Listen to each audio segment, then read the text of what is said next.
How are you today? I mean it. How are you?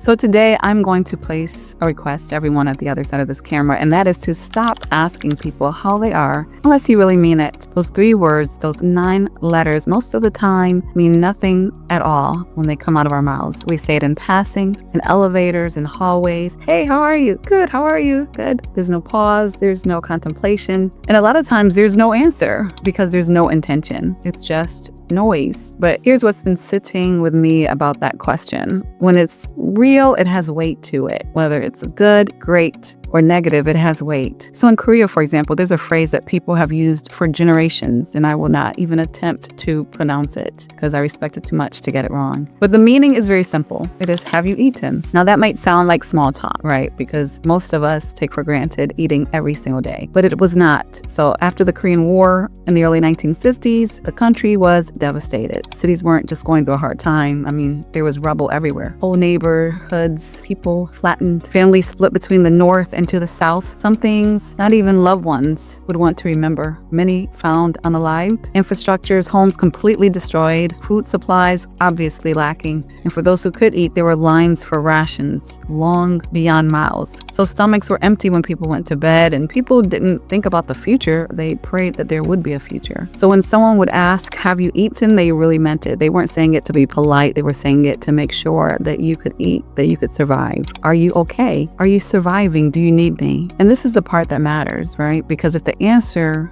is no, when you do ask someone how they are, then that should not lead to just a nod, right, or walking. That should lead to something different like it did in Korea. Because a lot of times it led to a small portion of rice or a bowl of soup. And maybe it doesn't sound much to you, but it was a matter of life and death for many, not just physically, but spiritually, emotionally. And that bowl of soup that they may have given, or that rice that they may have given, that was a huge sacrifice to them. But what was important is that they really cared. When they asked someone, have they eaten, they really cared. It was not just a greeting, but it was a promise that they cared and that they would do what they could do in the midst of all of the turmoil that they all were living together. So when I think of how we often say, how are you? And how it really doesn't mean much, it makes me wonder, should we give more weight when we ask that question? Should we actually care the way the Koreans did during that time, and perhaps even now? And if we're honest, most of us are not prepared for a real response that is not positive. We ask it because we feel obligated to ask it, right? So if at the end of that someone says, no, I'm not okay today, or I really didn't sleep well last night, I'm actually grieving a loved one, or I'm overwhelmed by everything going on, or I'm hungry, right? Or they might say, I need someone to talk to. All of these are responses that we may have not expected because we're used to, fine, oh,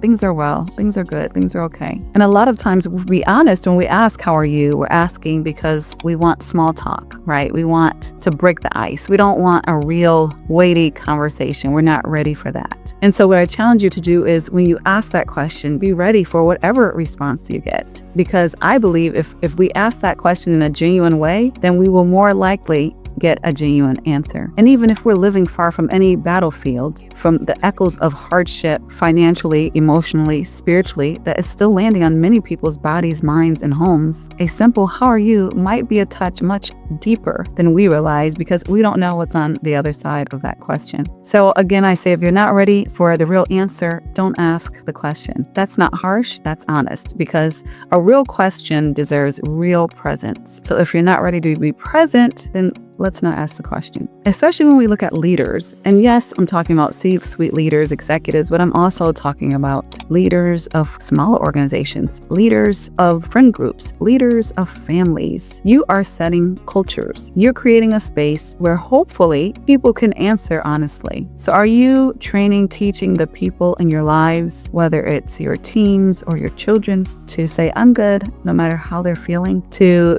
basically say, give me more when they might be in the midst of burnout? Is that what you're training them to do? If so, then yeah, you want to ask a how are you and expect a just disingenuous answer that is going to be pleasing to your ears every time. But if you want a culture, if you want a relationship that is real, then you want to ask the question with weight and be ready for the weight that is received. So no one's perfect, obviously. There's not a perfect answer that you have to give, or a perfect solution that you have to give to someone if the answer is negative, if they actually have a need in the answer. But you give what you can give, right? Even if it's, I hear you, or I'm here for you, or telling the person, you know what, you're not alone in this. And hopefully, if you don't have time to talk in that moment, I really want to hear more about this. Can we talk about it? Because I want to see if I can help, right? So it's not about having the perfect device or the perfect resource that you may or may not be able to provide, but it is about carrying each other's burdens to the extent that you can, to the extent that you're able to. So I'm challenging you, as well as I'm challenging myself, for us to stop using this "how are you" as some cowardice filler in a conversation that we don't know how to have, but to use it as a real doorway, a doorway to a real connection, to empathy for the other person, a doorway to having a positive impact on the other person. And let's use it in a way where we appreciate that many of us are stretched very thin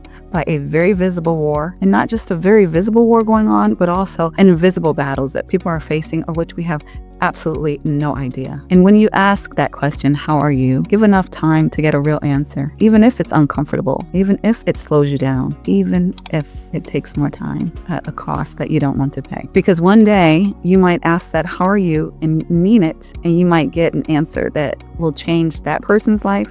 It might even change your life because of the way you're able to help that person. But to show it with presence and to show it with compassion, you have to be willing to care. And so you first have to care about the person that you're asking, "how are you?" So if any of this has resonated with you, don't hesitate to click the like button, and don't hesitate to share it with someone who you care about. And also be sure to check out the book, Making of a Strong Culture, because it will help you to lead better in your life, in your organizations, in your church, in your family, in your friendships and relationships, and making, hopefully, the teams in your life better. Have a blessed day.